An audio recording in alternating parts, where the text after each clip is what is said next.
I think everyone loves apples, so today I decided to share with you my super delicious and light apple pie recipe.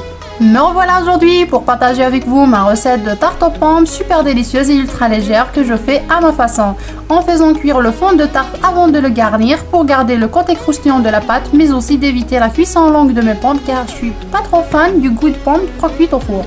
Voilà.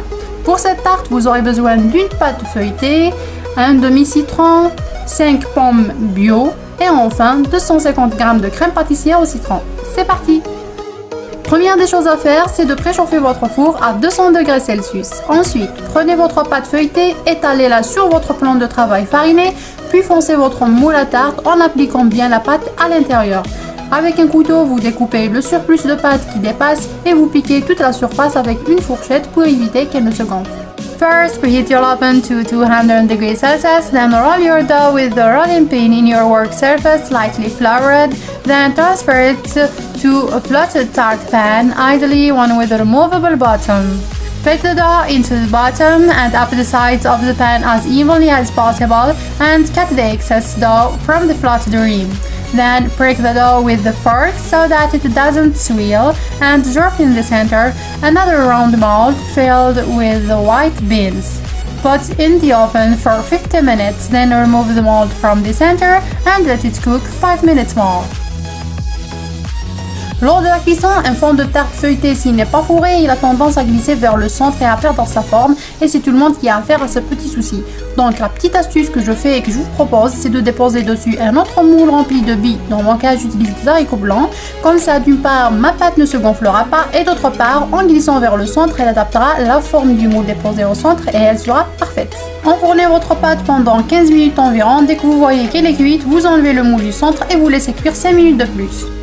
En attendant la cuisson de la pâte, vous prenez vos pommes, épluchez-les et videz-les et au lieu de les découper en fines lamelles comme dans les tartes classiques, contentez-vous de les découper en petits morceaux irréguliers, on s'en fout, ça vous fera gagner énormément de temps et n'oubliez pas de leur ajouter le jus de citron pour éviter qu'elles ne noircissent. Peel and cut the apples to smaller regular pieces, then place them in a large bowl and toss with the lemon juice.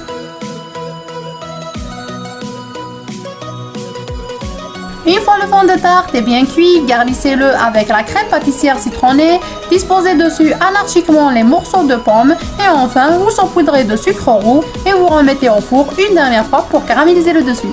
Once the pie shell is really cooked, garnish with the pastry cream, put on the pieces of apple anarchically, then sprinkle with the brown sugar and place under the broiler for 2 minutes, watching closely until the sugar is caramelized.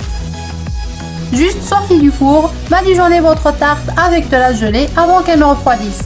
Just out of the oven, you must brush the top of your pie with jelly and let it cool for 15 minutes before slicing and serving.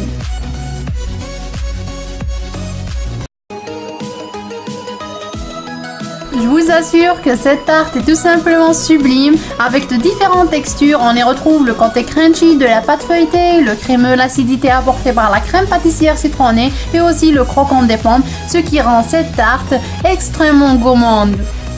This pie is simply wonderful with different textures. We find the crunchy of the puff pastry, the creamy, the acidity of the pastry cream, but also the freshness of apples, which makes this pie extremely greedy.